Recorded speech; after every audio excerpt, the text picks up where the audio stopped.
আজকে আমরা বানাবো চিকেন রুলেট। চিকেন রুলেট বানানোর জন্য প্রথমে কিছু ক্যাপসিকাম কেটে নেব। এখানে আমি 3 কালার ক্যাপসিকাম নিয়েছি। ক্যাপসিকামগুলোকে আমি চপ করে কেটে নেব।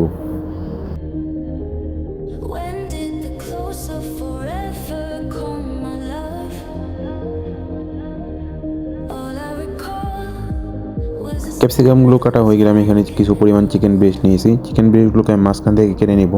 আচ্ছা, চিকেন ব্রেস্টটাকে আমি বাটারফ্লাই কাটিংয়ে কাটবো, মাঝখান থেকে 2 পিস করা যাবে না।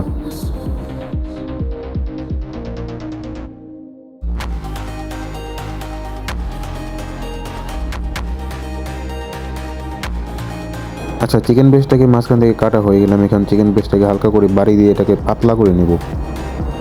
যতটুকু সম্ভব এটা পাতলা করে নেব। খেয়াল রাখতে হবে এটা জানি মাঝখান থেকে না ফেটে যায়। চিকেন ব্রেস্টটাকে পাতলা করা হয়ে গেলে আমি এটাকে এখন মেরিনেট করে নেব। এই চিকেন ব্রেস্টটাকে আমি এখন salt, pepper and mustard paste দিয়ে মেরিনেট করে নেব।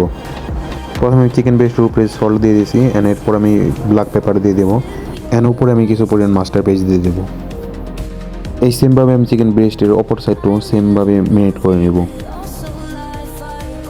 অন্যদিকে আমি একটি বলে কিছু পরিমাণ মাটন কিমা নিয়ে নিয়েছি, অ্যান্ড কেটে রাখা capsicum and black pepper and salt and mustard paste দিয়ে এগুলো ভালো মতো মিক্স করে নেব।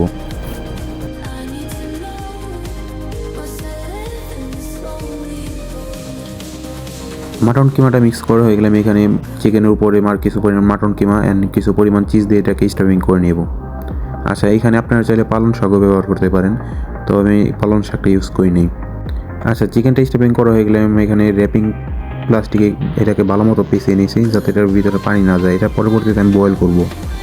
প্লাস্টিক দিয়ে পেঁচানোর পর আমি কিছু পরিমাণ অ্যালুমিনিয়াম ফয়েল দিয়ে এটাকে পেঁচিয়ে নিয়েছি, যাতে এটার ভিতরে কোনোভাবে পানি না ঢুকতে পারে। অ্যান্ড সেমভাবে আমি বাকি চিকেনগুলোকে স্টাফিং করে নেব।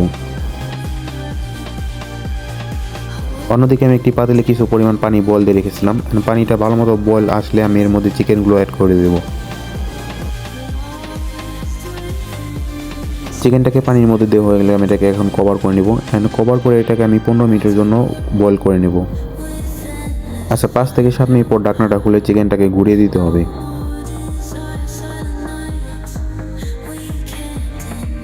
15 মিনিট পরে আমি কভারটা খুলে চিকেনটাকে তুলে নেব। চিকেনটাকে তুলে আমি উপরে যে অ্যালুমিনিয়াম প্লাস্টিক পেস্ট দিয়েছিলাম সেটা আমি খুলে নিয়েছি, অ্যান্ড এটাকে আমি সাইজ করে কেটে নেব। আচ্ছা, এটাকে আমি 1.5 ইঞ্চি ঠিক করে কেটে নিয়েছি। আচ্ছা, এই কাটার সময় খেয়াল রাখতে হবে যাতে চিকেনটা ভেঙে না যায়। চিকেনগুলো কাটা হয়ে গেলে আমার চিকেন রোলেড রেডি। এই চিকেনগুলোকে আমি একটি প্লেটে সাজিয়ে নিয়েছি, অ্যান্ড উপর দিয়ে আমি কিছু পরিমাণে ইয়েলো মাস্টার্ড দিয়েছি গার্নিশের জন্য। Please subscribe.